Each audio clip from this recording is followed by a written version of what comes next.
July 26, 2025. 10 days ago, 10 Republican senators wrote to Office of Management and Budget Director Russell Vought, asking him to release the funds Congress appropriated in March to support education. Vought was a key author of Project 2025, which claims the federal government has been taken over by a radical left cabal and calls for the decimation of that government in favor of state power, enabling the construction of a religious government. Vought was central to the cuts made by the Department of Government Efficiency, or DOGE, and has recently pushed Congress to put its stamp of approval on $9.4 billion of those cuts. Over the objections of Democrats, Republicans agreed earlier this month to approve the cuts the administration made to laws passed by Congress, known as rescissions, for the first time in decades. Trump signed that measure into law on Thursday. The Constitution charges the president with making sure the laws passed by Congress are faithfully executed, and the 1974 Impoundment Control Act prohibits the executive branch from withholding funds appropriated by Congress, leading lawmakers to object that the Trump administration is breaking the law and trying to take over Congress's job of writing laws. Senator Roger Wicker, a Republican of Mississippi, said of the rescission package, "Let's not make a habit of this. Let's not consider this a precedent." But Vought says those cuts are just the beginning.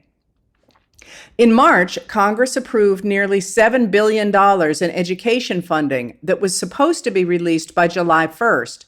But the administration announced on June 30th it would not do so, saying officials were conducting a review.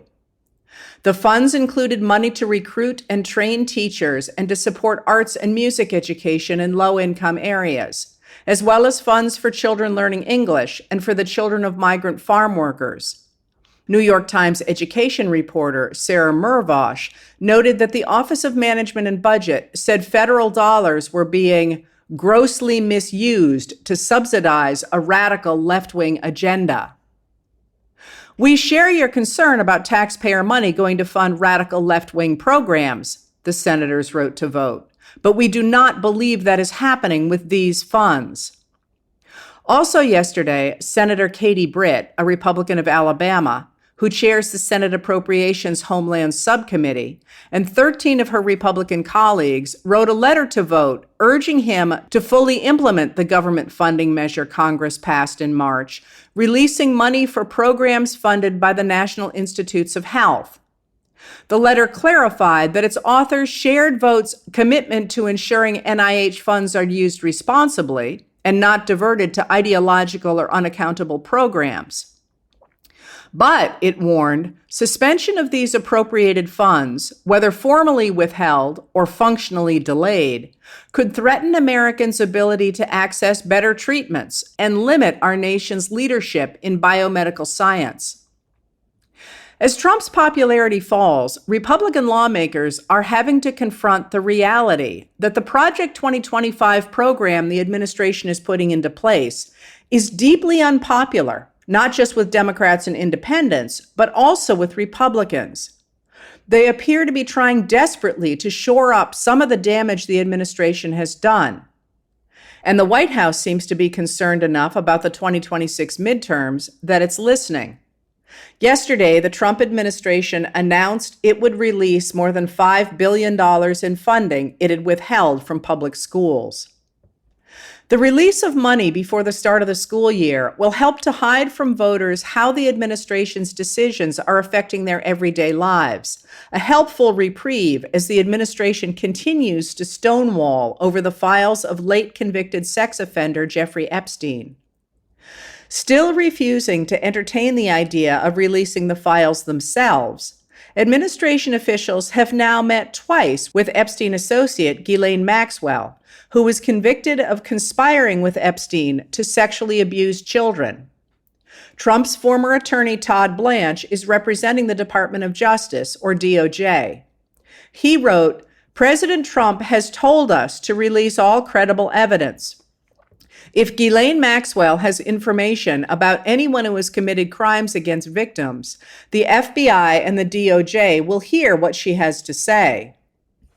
Interviewing Maxwell, who is fishing for a reduction in her 20-year sentence, is unlikely to be a convincing substitute for the files themselves, especially since we now know Trump is mentioned in the files and lied that Attorney General Pam Bondi had not given him that information.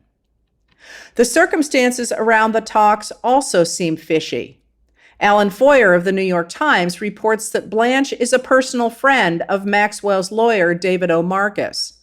Foyer also noted that Blanche has taken the lead in the discussions since the department fired Maureen Comey, who prosecuted the cases of both Jeffrey Epstein and Ghislaine Maxwell. Maxwell herself is a problematic witness. In 2020, during Trump's first administration, the Justice Department charged her with 2 counts of perjury, in addition to the charges of sexually grooming children and sex trafficking. As CNN's Aaron Blake pointed out today, in filing the charges, the Justice Department said that her lies should give the court serious pause about trusting her, and that her willingness to brazenly lie under oath about her conduct strongly suggests her true motive has been and remains to avoid being held accountable for her crimes.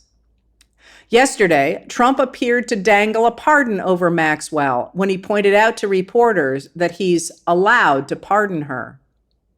As Republicans note Trump's weakening power, elected officials appear to be pushing for rollbacks of his policies. At the same time, his appointees are pushing to put as much of their agenda into operation as they can, while they can. Liz Esley White reported yesterday in the Wall Street Journal that Secretary of Health and Human Services Robert F. Kennedy Jr.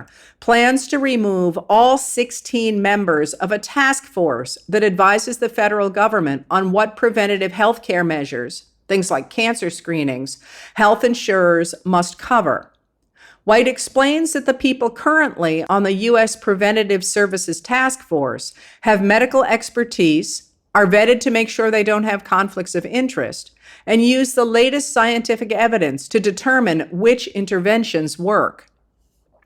In June, Kennedy replaced all 17 of the members of the Advisory Committee for Immunization Practices in the Centers for Disease Control and Prevention, or CDC, with 7 people who share Kennedy's distrust of vaccines. They announced that they would re-examine the CDC's recommended vaccine schedule for children and adults. Hannah Nathanson, Jeff Stein, Dan Diamond, and Rachel Siegel of The Washington Post reported today that staff associated with the Department of Government Efficiency are using artificial intelligence to eliminate half of the government's regulations by next January. James Burnham, former chief attorney for Doggy, told the reporters creative deployment of artificial intelligence to advance the president's regulatory agenda is one logical strategy to make significant progress during Trump's term.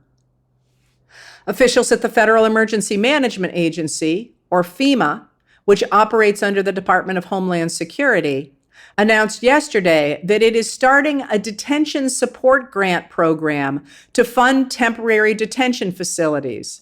States have until August 8th to apply for grants from a pot of $608 million.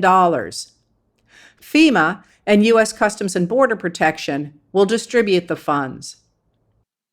There appears to be pushback against some of the extremes of the administration's appointees. Greg Jaffe, Eric Schmidt, and Helene Cooper of the New York Times reported today that senior military officers are increasingly at odds with Defense Secretary Pete Hegseth.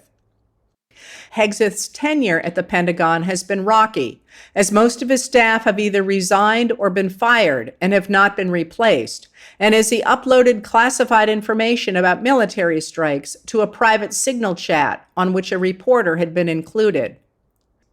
Senator Tom Tillis, a Republican of North Carolina, whose support for Hegseth earned him Senate confirmation, recently told CNN, "With the passing of time, I think it's clear he's out of his depth as a manager of a large, complex, organization.